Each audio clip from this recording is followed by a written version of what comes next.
আসসালামু আলাইকুম। পড়ছি কৌশিক মজুমদারের ডিটেকটিভ উপন্যাস সূর্যতামসী। একাদশ পরিচ্ছেদ, প্রিয়নাথের শেষ হার। 20 জুন 2018, কলকাতা, চন্দননগর। মাথাটা কেমন তাজিম তাজিম করছিল, কিছুই বুঝতে পারছিলাম না। এই ভদ্রলোক কি আমার সঙ্গে ঠাট্টা করছেন? কিন্তু তা তো মনে হচ্ছে না। আর যদি তা না হয়, দেবাশিস দা, যাকে আমি প্রচণ্ড শ্রদ্ধা করতাম, ভালোবাসতাম, আমাকে বড় সড়ো মুরগি বানিয়ে গেছেন, আর সেটা আমি টেরও পাইনি। মিনমিনে গলায় জানালাম আমি এসবের কিছুই জানতাম না। সে কি, আপনি না গোয়েন্দা, প্রাইভেট ডিটেকটিভ? কিছুই বোঝেননি? এত কিছু ঘটে গেছে। উত্তর দিলাম, না। পুলিশ অফিসার বললেন, আপনাকে একটু আমাদের সঙ্গে চন্দননগর যেতে হবে। আপত্তি নেই নিশ্চয়ই? আর থাকলেও কিছু করার নেই। আমি গিয়ে কি করব? সেটা গেলেই বুঝতে পারবেন। আগে পুলিশের গাড়ি মানেই ছিল লড়ঝড়ে জিপ, এখন অবস্থা বদলেছে। দামি এসইউভি চড়িয়ে আমাকে নিয়ে চলল চন্দননগরের দিকে। বেরোবার আগে সামন্ত আবার একগাল হেসে বলল, বাইকটা রইল তাহলে, সময় করে ছাড়িয়ে নিয়ে যেও। গাড়ির ভিতরে চড়া এসি, তাতেও কপালে বিন্দু বিন্দু ঘাম হচ্ছিল। দুপুর অবধি কিচ্ছু না, মাত্র কয়েক ঘন্টায় কি হয়ে গেল। অফিসার পাশেই বসে বসে ফেসবুক স্ক্রল করছিলেন। মুখে কথা নেই। বুকের ব্যাজ থেকে বুঝলাম ওর নাম এ মুখার্জি। উনি এখন বাঁকুড়ার কোনো একটা অশ্লীল জোকসের পেজে জোকস পড়ছেন, মিম দেখছেন, আর মাঝে মাঝে হ্যাঁ হ্যাঁ করে হাসছেন। অসহ্য লাগছিল। চন্দননগর যখন পৌঁছলাম তখন প্রায় সন্ধ্যা। বড়বাজারের দৈনিক ভিড় এড়িয়ে ডান দিকের গলিতে দেবাশিসদা বাড়ির সামনে তখনও কিছু লোকের জটলা। বাড়ির সামনে পুলিশ দাঁড়িয়ে। অফিসার আমাকে নিয়ে ভিতরে ঢুকতে গেলে কনস্টেবল রাস্তা ছেড়ে দিল। ভিতরে ঢুকে অফিসার প্রথমবার কথা বললেন। আপনার মনের জোর কেমন? ভালো বলেই তো জানি। তবে শুনুন, দোতলায় উঠে যা দেখবেন, মাথা ঠান্ডা রাখবেন। অলরেডি 2টো কনস্টেবল অসুস্থ হয়ে পড়েছেন, তাদের হাসপাতালে পাঠিয়েছি। আর একজন যেন সেই লিস্টে যোগ না হয়। কেন, কি হয়েছে? সেটা নিজের চোখেই দেখতে পাবেন, কিন্তু একটাই রিকোয়েস্ট, শক্ত থাকবেন। খুব চেনা লাল সিমেন্টে বাঁধানো সিঁড়ি বেয়ে দোতলায় উঠলাম। এবার ডান দিকে বেঁকলেই দেবাশিসদার বসার ঘর কাম লাইব্রেরি। যতবার এসেছি এই ঘরেই বসেছি। এবার ঢুকতেই যে চমক খেলাম, তেমন ইহজন্মে আর খাইনি। আলমারিগুলো প্রায় খালি। সব বই টেনে মাটিতে এনে ছড়িয়ে ফেলা হয়েছে, আর সব কিছুর মাঝখানে দেবাশিসদা বসে আছেন। হ্যাঁ, বসে আছেন তার বেতের চেয়ারটাতে, কিন্তু সেই চেয়ারের তলার বেত ধারালো অস্ত্র দিয়ে কাটা। দেবাশিসদার হাত দুটো পিছনে পিছমোড়া করে বাঁধা, পা দুটো শক্ত নাইলনের দড়ি দিয়ে কেউ বা কারা বেঁধেছে। মুখের ভিতর একটা কাপড় গোজা, যেটা হয়তো একসময় সাদা ছিল, কিন্তু এখন বাদামি রং নিয়েছে। চেয়ারের চারিদিকে মেঝেতে রক্ত জমাট বেঁধে আছে। দেবাশিসদার শরীরে এক টুকরো সুতোও নেই, সম্পূর্ণ উলঙ্গ। আর গোটা শরীরে অগুনতি কাটার দাগ। কেউ যেন মারার আগে খুব সময় নিয়ে ধীরে সুস্থে ওর সারা গায়ের বিভিন্ন জায়গা থেকে চামড়া ছাড়িয়ে নিয়েছে বিভিন্ন আকারে। চেয়ারের ঠিক নিচেই থকথকে জেলির মতো রক্ত জমে আছে, তাতে ভন ভন করছে মাছির দল। আর তখনই খেয়াল করলাম, যেখানে দেবাশিসদার অন্ডকোষ থাকার কথা সেটা নেই। কোনো ধারালো অস্ত্র দিয়ে কেউ কেটে নিয়েছে। তবে এগুলো কিছুই না। দেবাশিসদার মৃত্যু হয়েছে অন্য কারণে। ওর বুক থেকে বেরিয়ে আসা ড্রাগনের মুখ খোদাই করা প্রায় 2.5 ইঞ্চি ড্যাগারের হাতলটা আমি চিনি। কিউরিও শপ থেকে কয়েক মাস আগেই কিনে এনেছিলেন, আমাকে দেখিয়েও ছিলেন। খুব সস্তায় পেয়ে গেলাম, মাত্র 5,000-এ। লোভ সামলাতে পারলাম না ভাই, বলেছিলেন, মনে আছে।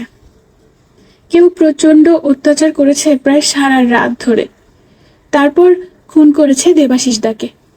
কিন্তু কেন? কতটা আক্রোশ থাকলে একজন মানুষকে এরকম নৃশংসভাবে মারা যায়? তাহলে কি দেবাশিস দা কিছু জানতেন, খুব গোপন কিছু, যাতে কেউ বা কারা নিজেদের অস্তিত্ব বাঁচাতে তাকে খুন করলো? বুঝতে পারছি না, মাথাটা ঘুরে গেল। আমি পাশেই একটা চেয়ারের হাতল ধরে কোনো মতে ব্যালেন্স রাখলাম। জল খাবেন? মাথা নাড়লাম, খাবো। চলুন, পাশের ঘরে চলুন। এই ঘরটাও আমার চেনা, একবারই এসেছিলাম। দেবাশিসদার বেডরুম। আগে বিছানার মাথায় ওর আর বৌদির একটা ছবি ছিল, বাঁধানো। এখন আর নেই। আমি খাটে বসলাম। একজন কনস্টেবল প্লাস্টিকের বোতলে জল এনে দিল। প্রায় অর্ধেকটা খেয়ে নিলাম এক নিঃশ্বাসে। একটু যেন স্বাভাবিক হলাম। লিংচি, সহস্র আঘাতে মৃত্যু। প্রায় হাঁপাতে হাঁপাতে বললাম আমি। মানে? দেবাশিস দাকে যেভাবে খুন করা হয়েছে, চীনাদের অতি প্রাচীন এক হত্যার পদ্ধতি, নাম লিংচি। এতে অপরাধীকে কষ্ট দিয়ে দিয়ে মারা হয়। তার সারা শরীর থেকে ধারালো অস্ত্র দিয়ে চামড়া ছাড়িয়ে নেওয়া হয় জ্যান্ত থাকতে থাকতে। শেষে তার পুরুষাঙ্গ কেটে তার বুকে ছোরা ঢুকিয়ে তার ভবলীলা সাঙ্গ করা হয়। এতক্ষণে অফিসার বোধ করি আমাকে একটু সিরিয়াসলি নিলেন। আপনি শিওর? হ্যাঁ, আমি জানতাম না, কিছুদিন আগে টেলর সুইফটের একটা গান বেরিয়েছে, পপ গান, নাম ডেথ বাই 1,000 কাটস। কেন এমন অদ্ভুত নাম তা দেখতে গুগল করে এই লিংচির নাম জানতে পারি। 1905 সালে চীনা সরকার আইন করে এই অত্যাচার বন্ধ করে দেয় ও একে বেআইনি ঘোষণা করে। কিন্তু দেবাশিস দাকে এভাবে কারা মারলো, কেন মারলো, সেটাই মাথায় আসছে না। কাল রাতে 12টা 23-এ দেবাশিস বাবু আপনাকে হোয়াটসঅ্যাপ করেন। মোবাইলটা ওর টয়লেটে ছিল, লুকানো। খুব সম্ভবত আততায়ীরা আসছে সেটা উনি টের পেয়েছিলেন, কিংবা ওদের থেকে কিছু সময় চেয়ে নিয়েছিলেন টয়লেটে যাবে বলে। সেখান থেকেই উনি আপনাকে মেসেজ করেন। আপনি পেয়েছেন তো সেটা? আগে হ্যাঁ, কিন্তু কম আলো আর হাত কেঁপে গেছিল, তাই পরিষ্কার বোঝা যাচ্ছে না। অনেক কষ্টে শুধু প্রিয়নাথের কথাটা বুঝতে পেরেছি। সেখান থেকে কিছু আন্দাজ করতে পেরেছেন কি? কিচ্ছু না। আচ্ছা, প্রিয়নাথের শেষ হার বললেও কিছু রিং করছে না? আবার মাথা নাড়লাম, না। অফিসার এবার উঠে পাশের ঘরে গেলেন। নিয়ে এলেন প্লাস্টিকের ফয়েলে মোড়া একটা ছেঁড়া কাগজের টুকরো। দেখে মনে হয় কোনো রুল টানা খাতার থেকে দ্রুত ছিঁড়ে নেওয়া হয়েছে। ধারগুলো অসমান। অফিসার আমার চোখের সামনে সেই কাগজটা ধরলেন। ফোনের ফ্লিপ কভারের পেছনে এটা লুকানো ছিল, প্রথমে কেউ পায়নি। পরে কভার খুলতেই চোখে পড়ে, আর তখনই আপনার খোঁজ শুরু হয়। দেখলাম এটাই আমাকে পাঠিয়েছিলেন দেবাশিস দা, জীবনের শেষ মেসেজ। কিন্তু এ কি?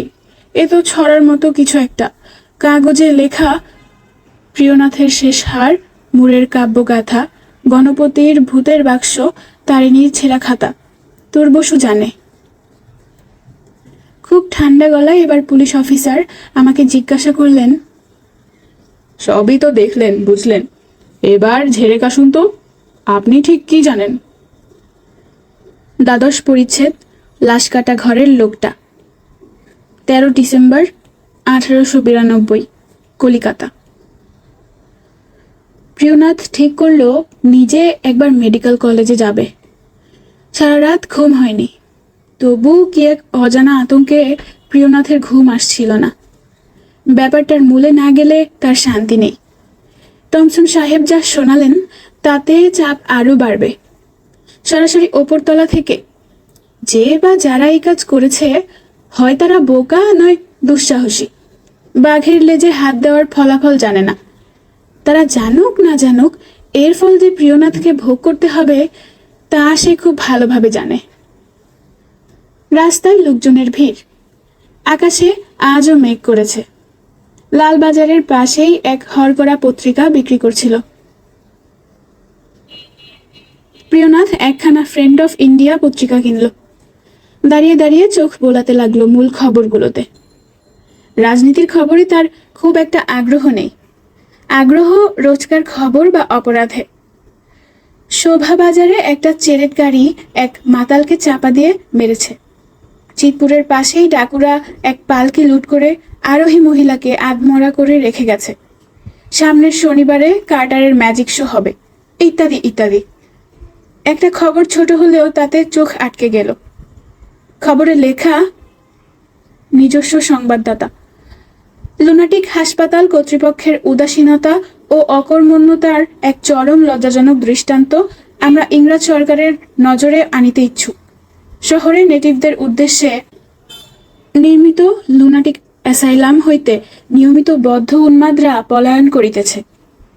এই খবর জনসাধারণত দূরস্থান পুলিশ বিভাগও কতটা জানেন সন্দেহ। প্রসঙ্গত জানাই, গত শতকের 50-এর দশক হইতে ইস্ট ইন্ডিয়া কোম্পানি ভারতীয়দের পাশ্চাত্য পদ্ধতিতে চিকিৎসা প্রচলন করেন। সেই সময় অন্যান্য অসুখের ন্যায় ভারতবর্ষে মানসিক ব্যাধিরও কোনো বৈজ্ঞানিক চিকিৎসা পদ্ধতি বিদ্যমান ছিল না। কোম্পানির উদ্যোগে রসা রোডে স্থাপিত হয় একটি মানসিক চিকিৎসালয়। স্থানীয় বাসিন্দারা ইহাকে বলিতেন রসা পাগলা। 1848 সালে এই রসা পাগলার ঠিকানা বদলায়। রেসকোর্সের নিকটেই ডালান্ডা হাউসে স্থান পায় lunatic asylum for the natives. পশ্চিমে পেশোয়ার হইতে পূর্বে বার্মা, এই বিস্তীর্ণ ভূখণ্ডের রোগীরা এই স্থানে চিকিৎসার আশায় আসিয়া থাকেন। ডালান্ডা হাউসের এক প্রতিনিধি নাম গোপন রাখিয়া জানাইয়াছেন, গত প্রায় 6 মাস যাবৎ ডালান্ডায় উন্মাদের সংখ্যা ক্রমাগত হ্রাস পাইতেছে। আমাদের খবর পাওয়া অবধি অন্তত 5 জন উন্মাদ পাগলাগারদের নিরাপত্তা বেষ্টনী ভেদ করিয়া পলায়ন করিয়াছে। খুব স্বাভাবিকভাবেই তাহারা কলিকাতা শহরে বিনা বাধায় নিশ্চিন্তে ঘুরিয়া বেড়াইতেছে। খবরে ইহাও প্রকাশ যে পলাতকদের মধ্যে দুর্ধর্ষ খুনি উন্মাদ লালু মণ্ডলও আছে। লালু মণ্ডল খালি হাতে 3 জনকে হত্যা করিয়াছিল। বিচারে সে উন্মাদ সাব্যস্ত হয় এবং তাহাকে ডালান্ডায় রাখিবার সিদ্ধান্ত নেওয়া হয়। এমন উন্মাদের কলিকাতার রাস্তাঘাটে ঘুরিয়া বেড়ানো সাধারণ নাগরিকের পক্ষে যে কতটা বিপজ্জনক তাহা বলিবার অপেক্ষা রাখে না। হাসপাতালের তরফে পুলিশে এতেলা এখনো অবধি করা হয় নাই। এরূপ আচরণকে অমার্জনীয় ব্যতীত কিছু বলা যায় কি? পিঠে আলতো হাত পড়তে চমকে ফিরে তাকালো প্রিয়নাথ। ধবধবে ধুতি আর কালো কোট পরা এক প্রৌঢ় তার দিকে হাসি মুখে তাকিয়ে আছেন।